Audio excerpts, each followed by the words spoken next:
কি খাচ্ছ? Bomb biscuit খেতে খুব সুন্দর। আমার শাশুড়ি মা বানিয়েছে। অ্যাকচুয়ালি এটা ঠেকুয়ার মতনই খেতে, বাট এটা বোম বিস্কুট বলতে হবে। আমার বাড়ির পাশে একটা বাচ্চা নাম দিয়েছে, কমলা নাম দিয়েছে, এটা বোমের মতো বোম বিস্কুট, কিন্তু খেতে কিন্তু দেখি। খুব সুন্দর টেস্টি। দেখো, দুধ দিয়ে বানাতে হয় এটা, খুব সুন্দর, খুব টেস্টি। কিন্তু মানে পুরো কৌটোটা নিয়ে বসেছো? কৌটো নিয়ে বসছি, কিন্তু একটা খাচ্ছি,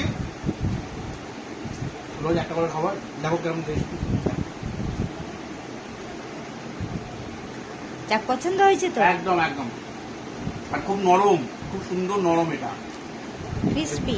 ক্রিস্পি আছে, নরম আছে, এই বর্ষাকালে খাওয়ার জন্য টেস্টি একটা জিনিস। রেসিপিটা পরে বলে দেওয়া হবে, ঠিক আছে? টাটা। আমাদের বাড়ির পাশে যে বাচ্চাটা থাকে, সে এটা খাওয়ার পর এটার নাম দিয়েছে বোম বিস্কুট, তাই সেখান থেকে আমরা এটার নাম বোম বিস্কুট রেখেছি।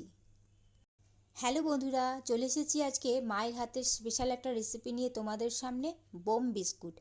তো কিভাবে বানানো হয়েছিল চলো দেখে নাও তোমরা। এখানে প্রথমে দেখো 1 বাটি সুজি নেওয়া হয়েছে, ওর সাথে 1 বাটি ময়দা দেওয়া হলো।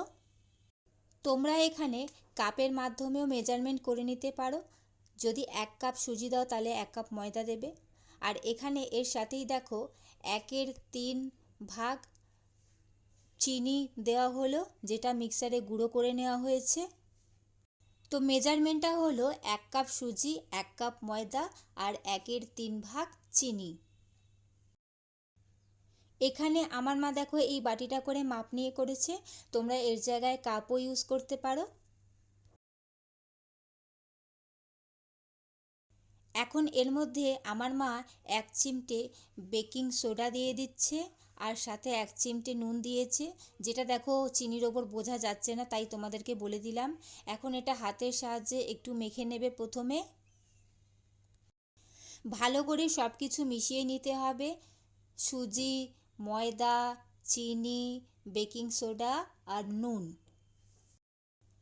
এখন এর মধ্যে ময়ানের জন্যে সাদা তেল আমার মা অ্যাড করে দিচ্ছে, আর এখানে আমার মা টোটাল 6 টেবিল চামচ সাদা তেল দিয়েছে।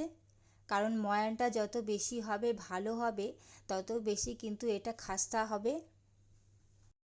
এটা দেখতে হবে অনেকটা ঠেকুয়ার মতন, কিন্তু যদিও ঠেকুয়াতে আরও অনেক কিছু জিনিস দেওয়া হয় যেটা এর মধ্যে দেওয়া হয়নি, কিন্তু খেতেও কিছুটা ঠেকুয়ার মতনই হয়।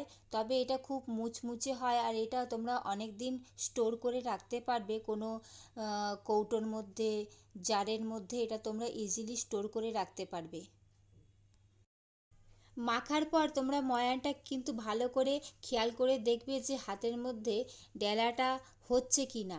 যদি তোমাদের মনে হয় আরেকটু তেল দিতে হবে, তাহলে অবশ্যই তোমরা তেল অ্যাড করে দেবে। আমার মা এখানে আরও 1 চামচ অ্যাড করে দিয়েছে।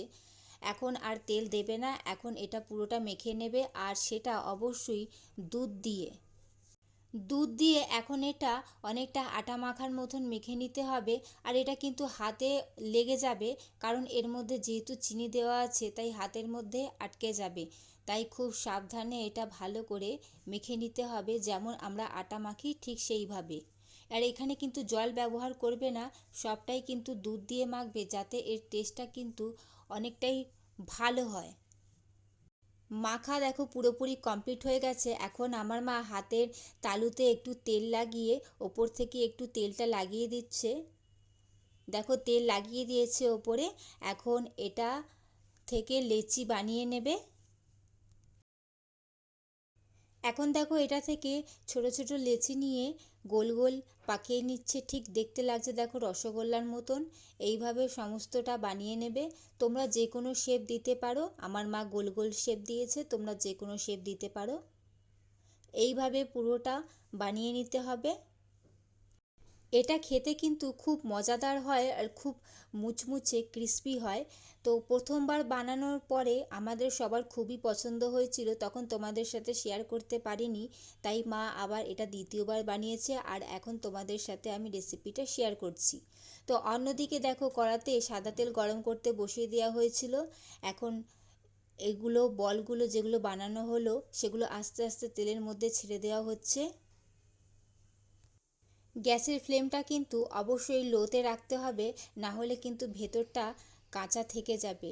তাই যতক্ষণ এটা ভাজা না হচ্ছে পুরোপুরি, ততক্ষণ গ্যাসের ফ্লেমটা লোতেই রাখতে হবে এবং লোতেই এটা ভালো করে ফ্রাই করে নিতে হবে লাল লাল করে। রেসিপিটা বুঝতে যদি কোনো রকম অসুবিধা হয় বা কোনো কিছু জিজ্ঞাসা করার থাকে, অবশ্যই তোমরা আমাকে কমেন্ট করে সেটা জিজ্ঞেস করে নেবে। আমি যতটা সম্ভব তোমাদেরকে হেল্প করে দেব।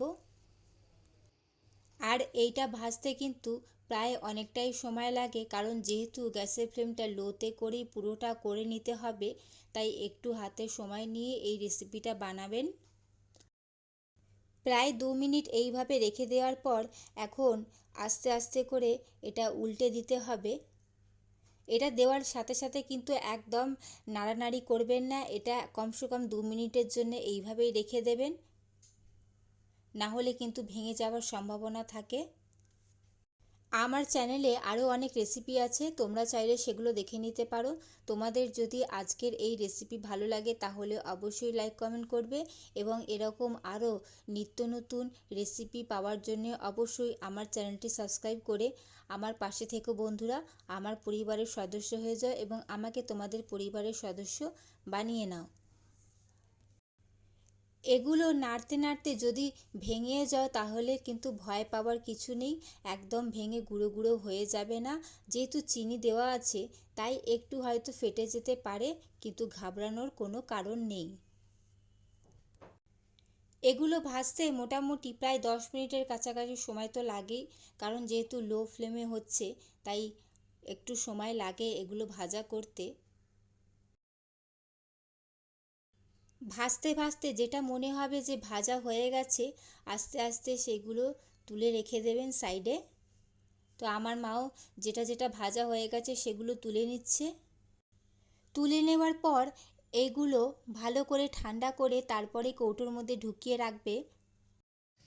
বাকিগুলো একই পদ্ধতিতে ভাজা করে নিতে হবে, অবশ্যই গ্যাসের ফ্লেমটা কিন্তু লোতে রেখে। সমস্তগুলো সুন্দর করে ভাজা হয়ে গেছে, দেখো ভাজা করার পর ঠিক এই রকম দেখতে লাগছে। আর এগুলো যখন পুরোপুরি ঠান্ডা হয়ে যাবে তখন আপনারা এটা টিফিন কৌটোর মধ্যে বা বক্সের মধ্যে স্টোর করে রেখে দিতে পারেন। রেডি হয়ে গেল বন্ধুরা আমার মায়ের হাতের স্পেশাল বোম বিস্কুট। কেমন লাগলো তোমাদের আজকের এই রেসিপি অবশ্যই সেটা লাইক কমেন্ট করে জানাবে এবং তোমরা যারা এখনও আমার চ্যানেলটি সাবস্ক্রাইব করোনি তারা অবশ্যই আমার চ্যানেলটি সাবস্ক্রাইব করে আমার পাশে থেকো বন্ধুরা। চলো তাহলে আজকের মতন আসি, দেখা হবে আবার খুব তাড়াতাড়ি নতুন কোনো রেসিপি নিয়ে। ততক্ষণ তোমরা ভালো থেকো, সুস্থ থেকো। চলো টাটা।